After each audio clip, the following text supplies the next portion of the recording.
प्रधानमंत्री मोदी रूस के दौरे पर हैं। इसके साथ ही भारत के लिए गुड न्यूज भी आई है। रूस और यूक्रेन में जारी जंग के बीच रूस आर्मी में फंसे भारतीय जल्द वापस लौटेंगे। रूस ने जानकारी दी है कि उनकी सेना की तरफ से लड़ रहे भारतीय नागरिकों को अब छुट्टी दी जाएगी। दरअसल प्रधानमंत्री नरेंद्र मोदी ने सोमवार को रूसी राष्ट्रपति व्लादिमीर पुतिन के साथ प्राइवेट डिनर पर बातचीत के दौरान ये मुद्दा उठाया था। राष्ट्रपति पुतिन ने भी पीएम मोदी की बात को मानते हुए रूसी सेना में फंसे भारतीय युवाओं की वापसी का ऐलान कर दिया है। हरियाणा के कैथल के मटोर गांव के भी 6 युवा रूस में फंसे हैं। एजेंट की तरफ से उन्हें अच्छे काम का लालच देकर रूस बुला लिया गया, जहां से सभी को फ्रंट लाइन पर झोंक दिया गया। बलदेव भी रूस में पिछले काफी वक्त से फंसे हैं।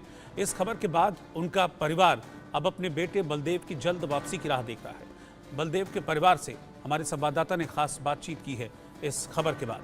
आप देखिए वो क्या कह रहे हैं। अब पीएम मोदी रशिया गए हैं, क्या उम्मीद जगी है कि बेटा जो है वो घर आएगा? हमें पूरी उम्मीद है पीएम से जल्दी से जल्दी हमारे बच्चे को घर ले आएंगे। हम बहुत उम्मीद करते हैं मोदी जी से, जल्दी ही ले आएंगे। कितनी उम्मीद है? क्योंकि अगर पिछले काफ़ी दिनों से आप लोग प्रयास कर रहे हैं, जैसे कि विदेश गया था, ये नहीं था कि आर्मी में जाएगा।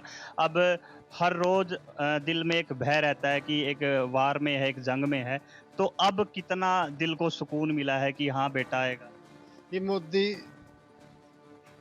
ये रूस गया है, उस पुतिन से मिले हैं, उनसे बात करी है, उसकी आश्वासन दिया है कि भाई जल्दी आ जाइए। हमारे दिल में खुशी सी होने लगी है, नहीं हमें सदमा मत दे। में पूरी उम्मीद है मोदी जी से, मोदी जी जल्दी जाएंगे। घणी कोशिश ही हुई जे मेरे बेटा ने ले दे। जो मैं धन्यवाद करूँ मोदी साहब। क्या कहना चाहोगे? मोदी का लाख लाख शुक्रिया जे मेरे बच्चे ने घर ले दे। तो पहले जब गए थे तब क्या हाल था? अब ज्यादा के रहने फिर जी हम हम्म, भूख गई, नींद गई, दिन रात के बच्चे रोए, मेरा पापा दादी।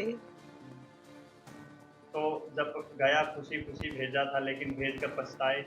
पछताए दी न्यू के रथा भी न्यू न्यू बनेगी। लाख लाख शुक्रिया, मैं तो मोदी के धन्यवाद करा भाई। मोदी मारे बच्चे ने लिया दे, काल की खुशी नियोजन वो दे रहे उड़ा ले आवेगा।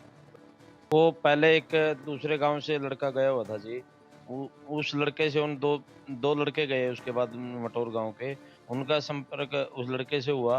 उन्होंने बताया भाई इस तरह बढ़िया जॉब है, कोई आगे ज़्यादा खतरा वाली बात नहीं है, पीछे ही काम करना है, आर्मी फ्रंट लाइन पर कहीं जाना नहीं है, स्टोर में और मतलब वर्कर जो करना है पीछे ही है, इसी कोई दिक्कत और उनसे 2 लड़के गए। उन 2 लड़कों का फिर इससे जो गाँव में 4 लड़के गए उनका संपर्क हुआ। उन्होंने भी ऐसे ही बोले भाई ठीक-ठाक है, कोई सी दिक्कत वाले तुम बढ़िया तनख्वाह है, कोई सी बात नहीं है। उनसे संपर्क होने के बाद ही वो भी वहाँ पे चला गया।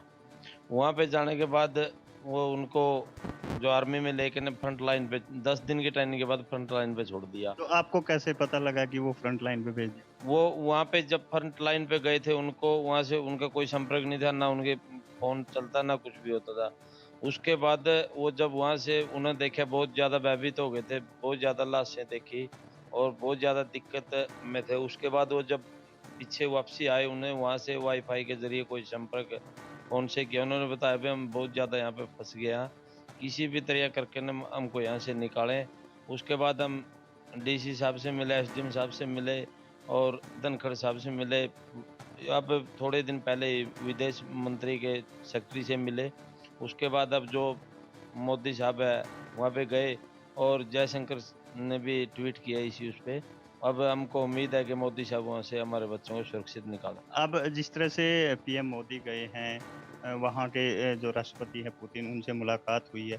अब कितनी उम्मीद जगी है? क्योंकि आपके गाँव के 6 युवा और हैं, 5 युवा और हैं बलदेव के अलावा जो वहाँ गए हैं। अब तो हमको 100% उम्मीद है कि पीएम साहब वहाँ से निकाल लेंगे जिस तरह भी हो गया। अब उनकी उस पे जो उनका समझौता भी हो गया है। अब न्यूज़ में देखा गया अब तो कुछ ही दिनों में बच्चे वापसी आ जाएँगे। वो भी हमारे साथ है। क्या नाम बेटा? शिवानी। तो अब कितनी उम्मीद है कि पापा घर आएँगे? बहुत उम्मीद है जी, वो पीएम जी गए हैं ना तो पक्का लेके आएंगे मेरे पापा को। कितनी उम्मीद है पीएम मोदी से? बहुत ज्यादा। क्या कहना बेटा? मेरे पापा जल्दी घर आ जाए बस। पीएम मोदी को क्या कहना चाहोगे? बस शुक्रिया कहना चाहूँगी, मेरे पापा ने थोड़ा सा करा दिया हुआ है। आप क्या कहना चाहोगे पीएम मोदी को, क्योंकि वो आपके पापा को लेने गए हैं? मैं उनका बहुत बहुत शुक्रिया करती हूँ, वो मेरे पापा को वापस लाएंगे इसलिए, क्योंकि वो बहुत बुरी तरह से फंसे हुए हैं।